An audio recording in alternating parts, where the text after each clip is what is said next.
Compulsory చెప్తా ఉన్నారు. ప్రజాస్వామ్యాన్ని కాపాడడానికి నా మాతృభూమి నా భారతదేశం అని చెప్పుకునే విధంగా ఉండడానికి ప్రతి ఒక్కరు ఓటేయాలని కోరుతాం.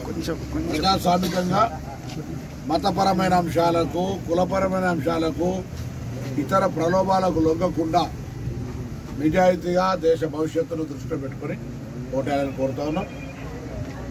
స్వాతంత్రము దేశ నిర్మాణము ఈనాటి చరిత్ర అన్ని దృష్టిలో పెట్టుకొని భవిష్యత్తు ఏ విధంగా ఉండాలి భారతదేశానికి అనే మార్గమే ఓటు.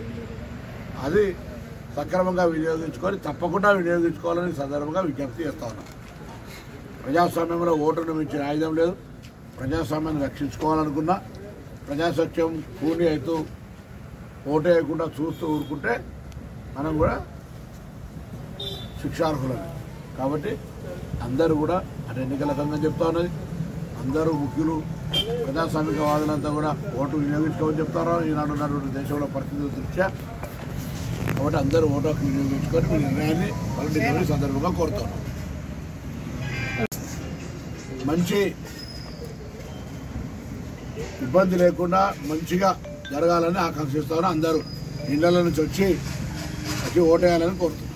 ఎన్నికల కమిషన్ చెప్పినట్టుగా భారత పౌరుడిగా ప్రజాస్వామ్యాన్ని కాపాడడానికి నా ఓటు హక్కు వినియోగించుకున్నాను. ఈ సందర్భంగా ఒక బాధ్యత గల పౌరుడిగా ప్రజలందరూ తప్పకుండా విధిగా ఓటు హక్కును వినియోగించుకోవాలని కోరుతా ఉన్నాం.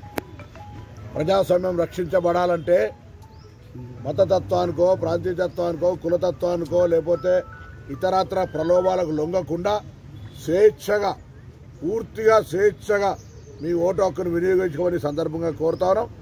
తప్పకుండా ప్రజాస్వామ్యం నిలవాలంటే ఈ అఖండ భారతదేశం లోపల ఒక ఓటు అనేటువంటి ఆయుధం ద్వారా అనేకమైనటువంటి అంశాలు మారుతూ ఉంటాయి.